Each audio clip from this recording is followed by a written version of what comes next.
Shit ass.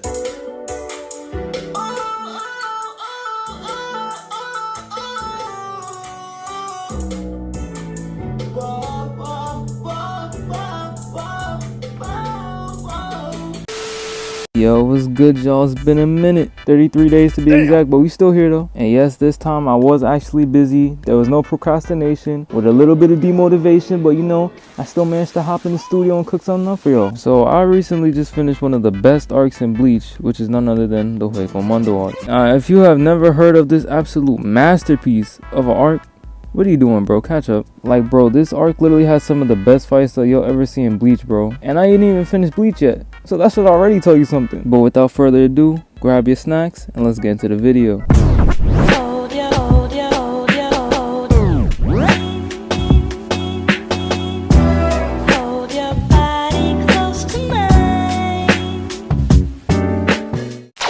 So we cut to Aizen going after Ichigo's friends like he a horror movie villain or something. Over here moving like Mikael Myers. But as Aizen looking like he about to finish them off, Gin pulls up and tells Aizen that he packed up Rangiku with literal remorse because he built like that. So Ichigo's friends end up using their conversation as an opportunity to escape. Seeing this, Gin is like, yo Aizen, you want me to switch them down? Like what any loyal person would do for somebody that they care about, right?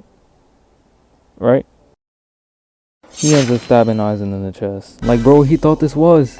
It's get back season. You better watch that back though. You either slime or get slime. There ain't no in between. Then Aizen starts chatting about how he knew that was Gin's plan all along. Like, bro, stop the cap. And Gin's Rapato is basically poisonous, so it causes Aizen's chest to explode, making him fold like an omelet. Gin ends up taking the Hogyoku, and ends up thinking he's safe. But then Aizen goes through this whole Dragon Ball transformation just to turn into a damn butterfly. And starts talking about how he wins and how the Hogyoku belongs to him. Then hits this PowerPoint transition over to Gin and slashes him across his body. We also find out that Rangiku's still alive, so she finds Gin and starts crying for bro. And you know what? Deep down, I was crying too. I don't understand bro's plan for real. No, he gone. Then out of nowhere, Ichigo pulls up dripped out and oil forming with his dad in his hand. Like, I know y'all see them change. That's that opium. When I first seen this, I got so hype I ran to the bathroom, bro. Like, I ran to the bathroom, bro. Nobody be getting hype like me for real. Like, his aura was so strong that it brought Gin back to life. And even Gin was like, yeah, you got the rest, big bro. Ichigo tells Aizen that he doesn't want to fight in the city so that it doesn't cause any more damage and so that nobody else gets hurt. But of course, Aizen ignores him, and this is when Ichigo just doesn't care anymore, bro. This man, Ichigo, grabs Aizen's face like a basketball and drags him to an area that's outside of town where they can fight. At this man, Aizen sitting there like the little brother who lost the fight over the Xbox. So Aizen grows more wings and tries to go for a hit, but Ichigo blocks it and the class destroys a mountain behind them, which causes Aizen to start chatting like crazy fun. You see that mountain back there, boy? That's on me. They start clashing and Aizen tells them that their power levels are too different, but then Ichigo does it again, bro. He ends up catching Aizen's swing with his bare hand, bro, all while maintaining the same facial expression that he had from the start of the damn fight, bro. Like he's already fighting with the dogs out.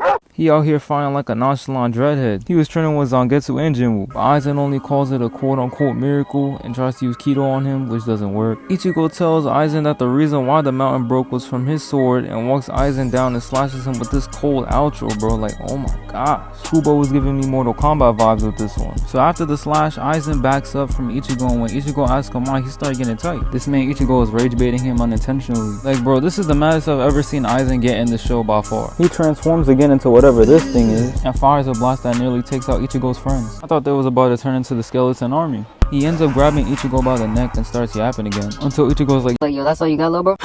And slices his way out. Then a moment I've been waiting for months to see finally happens. Ichigo transforms into the final getsugatenshou, but in return he ends up losing Zangetsu and his Soul Reaper powers. Man, Zangetsu was really cool for real, bro. That was my guy. He releases a technique called Mugetsu and manages to knock down Aizen. But Aizen gets up talking about you lose until he gets hit with Keto beams that was sent by Urahara. He tries to attack Urahara, but then his power starts breaking down and the beams start growing out of his back. Got Aizen looking like he rocking the Travis Scott backbone until he eventually gets sealed off and the fight ends. Bro, this is one of the best anime fights I've seen in a minute, bro. Hands down. Like, bro, I was so hyped, excited, to the point that I was jumping and skipping around my living room like Khan in that one scene when he was jumping across them buildings. But yeah, that's gonna wrap it up for this video. And once again, I do apologize for this video taking so long to come out. The next one should be coming out soon, and I'll keep y'all posted on that. But I'll catch you on the next one. Peace.